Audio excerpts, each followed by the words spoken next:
अस्सलाम वालेकुम नाजरीन। इस एपिसोड के आगाज में हम देखते हैं कि एनागोल किले में उरहान साहब आम ताजरों का लिबास देवतन किए बाजार में से आगे बढ़ रहे होते हैं, जबकि उरहान साहब के सिपाही भी उनके साथ होते हैं। उरहान साहब कहते, जब हम हालत जंग में हैं तो लोगों की क्या हालत है ये जानते हैं। ताजरों की दुकानों का जायजा लो, मालूम करो कि कौन सस्ता बेचता है और कौन महंगा बेचता है। दुमरल, बालाबान तुम इस तरफ जाओ, अयाज, मुस्तफा तुम दूसरी जानब जाओ, शाबाश। और फिर उरहान और अब्दुर्रहमान आगे बढ़ते हैं, जबकि इधर काई कबीले में हलीमा खातून भागती हुई फातिमा के पास आती है और कहती है, बहन बहन। फातिमा पूछती, क्या हुआ? तो हलीमा कहती, बहन जो हुआ है इसके बारे में सुना है? आयदन ओगलू और सारहू खान साहब की बीवियां हमें देखने के लिए आई हैं। फातिमा कहती, माँ थोड़ा सा वक्त भी जाया नहीं करेंगी। इस दौरान असमा और अयाज वहां आती हैं। असमा पूछती, हलीमा खातून आप कहाँ थी? मैं सुबह से आपको ढूंढ रही हूँ। हलीमा फातिमा के पीछे छुपती है, जबकि पास खड़ा दरसून भी ये सारा मंजर देख और सुन रहा होता है। एराज हलीमा से कहती, वहां से निकलो। फातिमा खातून अल्लाह का वास्ता इसका दिफा न करें। और फिर कहती, मालूम खातून चाहती है कि आप मुनासिब कपड़े पहन कर वहां जाएं। आपके तलबगार आपसे मिलने आए हैं, खूबसूरत नजर आने की कोशिश कीजिएगा। फातिमा कहती, हो गया एराज, हमसे और क्या चाहती हो?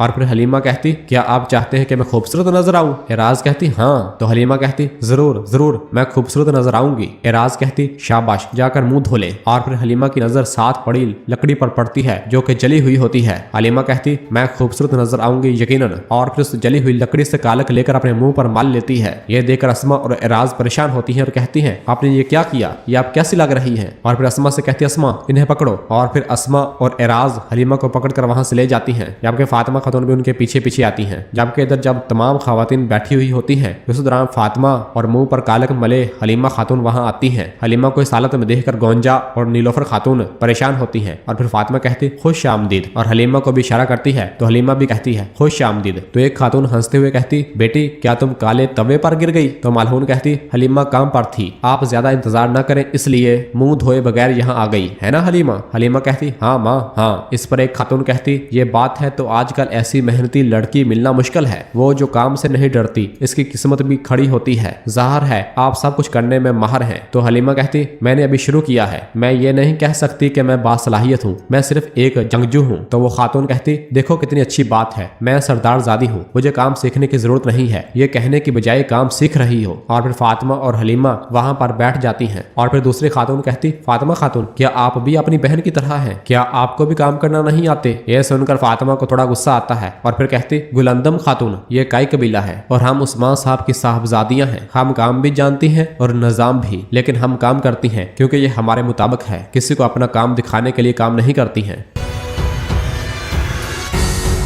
जबकि दूसरी जानब एनागोल किले में उरहान साहब एक ताजर की दुकान पर आते हैं और उससे सलाम करते हैं और पूछते हैं, काम कैसा चल रहा है चचा? तो वो ताजर कहता, काम ठीक नहीं चल रहा, जंग के दिनों में तजारत का गलत इस्तेमाल करने वाले लोग मौजूद हैं, इसीलिए कीमतें बढ़ी हुई हैं। मैं 5 सिक्कों के ओज 1 किलो गंदम खरीदता हूँ, लेकिन मैं इसे मुश्किल से 6 सिक्कों में बेच पाता हूँ। तो उरहान साहब पूछते, यानी आप इसे महंगे दामों खरीदते हैं, बताएं क्या इस बाजार में कोई जखीरा अंदोज है? जिस पर वो ताजर थोड़ा परेशानी के साथ आस पास देखता है और बताता है कि उस आदमी को हुसैन कहते हैं, उसकी दुकान जरा आगे है, बाकी के बारे में मुझसे मत पूछे मोहतरम, मैं परेशानी में मुब्तला हो सकता हूँ। तो उरहान साहब कहते हैं, ए वल्ला। और वहां से आगे बढ़ते हैं। थोड़ा आगे आने के बाद देखते हैं कि एक आदमी दूसरे पर तशद्दुद कर रहा होता है और उसे पीटते हुए कहता, मुझे देखो, अगली बार तुम मेरी मुकर्रर करदा कीमत के साथ सामान खरीदोगे। तो वो ताजर कहता, ऐसा मत करो हुसैन आगा, मैंने तुम्हें वो सब कुछ दे दिया जो मेरे पास है, मैं पहले ही आपका मकरूज हूँ, मैं इस कीमत से नहीं खरीद सकता, ऐसा मत करो आगा। तो हुसैन गुस्से से कहता, अब से तुम इस बाजार में माल नहीं बेच सकते, समझ गए? और जैसे उस पर थप्पड़ मारने लगता है तो अब्दुर्रहमान जल्दी से उसे पकड़ लेता है और उसे पीछे धकेलते हुए कहता, तुम इस तरह क्या कर रहे हो? क्या तुम उरहान साहब की ताकत से खौफजदा नहीं हो कि तुम इस गरीब को मार रहे हो? तो हुसैन कहता, तुम अपना काम देखो। और फिर उरहान साहब कहते, इसका मतलब माल की जखीरा अंदोजी करके इसे अपने हिसाब से तुम बेचने की कोशिश करते हो? हाँ। तो हुसैन कहता, माल मेरा है, पैसा मेरा है, तुम इसमें क्यों पड़ रहे हो? चलो अब मेरी दुकान से दफा हो जाओ। यह सुनकर दुमरल गुस्से से आगे बढ़ते हुए कहता, मेरी तरफ देखो। तो उरहान साहब दुमरल को रोकते हैं और कहते हैं, अदल अब तशद्दुद के जरिए नहीं होगा दुमरल। और फिर कहते हैं, इस शहर में एक काजी मौजूद है, जो भी मुसीबत में पड़े और इंसाफ चाहे उसे एनागोल के काजी से रजू करना चाहिए। यह सुनकर एक आदमी कहता, ये उरहान सरदार है, उरहान सरदार खुश आमदीद। तो सब कहते हैं, उरहान साहब खुश आमदीद, उरहान साहब खुश आमदीद। जबकि उस जखीरा अंदोज ताजर हुसैन के रंग उड़ना शुरू हो जाते हैं। और फिर उरहान साहब कहते हैं, अब कोई भी अपना इंसाफ खुद हासिल नहीं करेगा, अब कोई भी अपनी मर्जी से अमल नहीं करेगा, अब अवाम नहीं बल्कि रियासत ही इंसाफ इंसाफ करेगी और रियासत अब यहाँ मौजूद है। ये डाकू रियासत के सामने जवाब देगा। यह सुनते सारे साहब कहते, उरहान साहब जिंदाबाद, उरहान साहब जिंदाबाद, अल्लाह आपसे राजी हो उरहान साहब। और फिर हुसैन आगे बढ़ते हुए कहता है, मेरे हजूर बराए करम मुझे माफ कर दे, मैं तमाम सिक्के लोगों में तकसीम कर दूंगा, बराए करम मेरे हजूर। तो उरहान साहब कहते, अपनी सांसें बचाओ ए बद अखलाक आदमी, और सिपाहियों से कहते, फौरन इसे काजी के पास ले जाओ। सिपाही उसे पकड़ लेते हैं तो वो हुसैन रोते हुए कहता, मेरे हजूर बराए करम ऐसा ना करें, ऐसा ना करें मेरे हजूर। और फिर वो ताजिर कहता है, अल्लाह आपसे राजी हो उरहान साहब, और उरहान साहब का नारा बुलंद करता है तो सब उरहान साहब जिंदाबाद, उरहान साहब जिंदाबाद के नारे बुलंद करते हैं। जबकि इधर काई कबीले में यगीत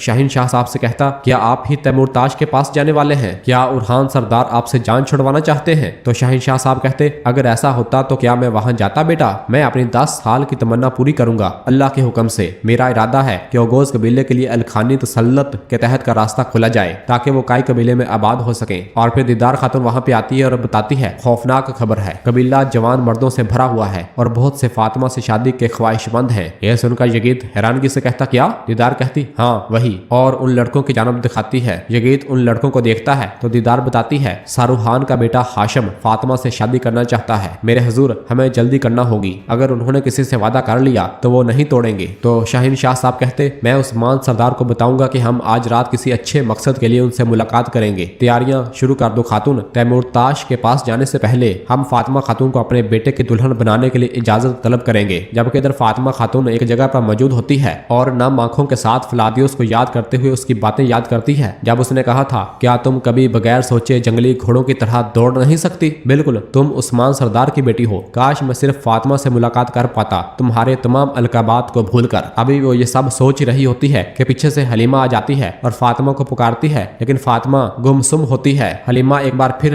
उसके पुकारती है और उसके पास आती है तो फातिमा अपने आंसुओं को साफ करती है। हलीमा कहती, बाजी हम माँ को कैसे राजी करें? जबकि इस दौरान दोनों सरदारजादे वहां पर आ जाते हैं और कहते हैं, हलीमा खातून, फातिमा खातून, मैं आयदन की औलाद महमद का बेटा इब्राहिम हूँ, आखिरकार हम मिल ही गए। तो हलीमा कहती, असल में हमारी मुलाकात जरूरी नहीं थी। तो फातिमा हलीमा को रोकती है और फिर कहती, खुश आमदीद सरदारान। इस दौरान यगीत भी वहां आ जाता है और कहता है, खुश आमदीद सरदार हजरात, मुझे आपकी मेजबानी करने दो। तो हाशिम कहता, शाहीन शाह सरदार का बेटा है ना, जहमत ना करो। तो यगीत कहता, नहीं, ये मुझे बिल्कुल परेशान नहीं करेगा हाशिम, और ये कबीला बहुत बड़ा है, बहुत बड़ा। मैं नहीं चाहता कि तुम इधर उधर घूमते हुए सरहदें अबूर कर जाओ। चलो चलें दोबारा से खुश आमदीद। तो हाशिम कहता, ठीक है चलें, और यगीत उन्हें लेकर वहां से चला जाता है। तो पीछे से हलीमा कहती, सरदारान के बेटे, हाँ मैं दोनों को मैदान जंग में हरा सकती हूँ। शुक्र है यगीत साहब बर वक्त पहुंच गए, मगर वो कुछ और चाहता है। तो फातिमा कहती, सही वक्त नहीं है हलीमा, नहीं बिल्कुल नहीं। तो हलीमा कहती, मैं नहीं जानती कि मैं क्या कह रही हूँ बाजी, उरहान भाई और अलाउद्दीन भाई हमारा साथ देंगे, है ना? तो फातिमा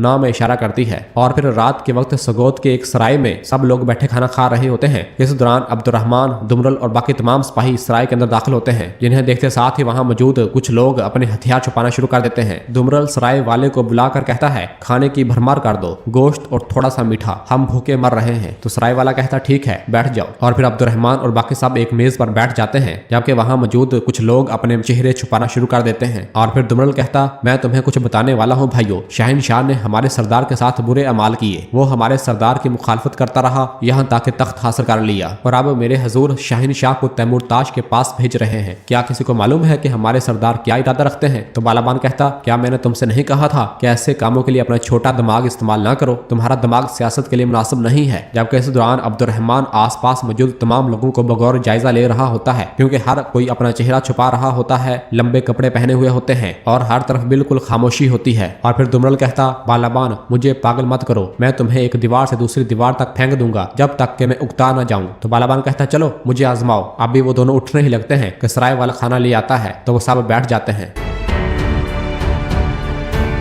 और नाजरीन इसी जगह पर एपिसोड खत्म करते हैं। मिलते हैं बहुत जल्द अगली एपिसोड के साथ। वीडियो को लाइक कर दें और जिन दोस्तों ने अभी तक चैनल सब्सक्राइब नहीं किया वो जल्दी से चैनल सब्सक्राइब कर दें, बेल आइकन घंटी वाले चैनल को भी प्रेस कर दें ताकि आने वाले एपिसोड्स आपको आसानी मिल सके। दुआओं में याद रखें। अल्लाह हाफिज।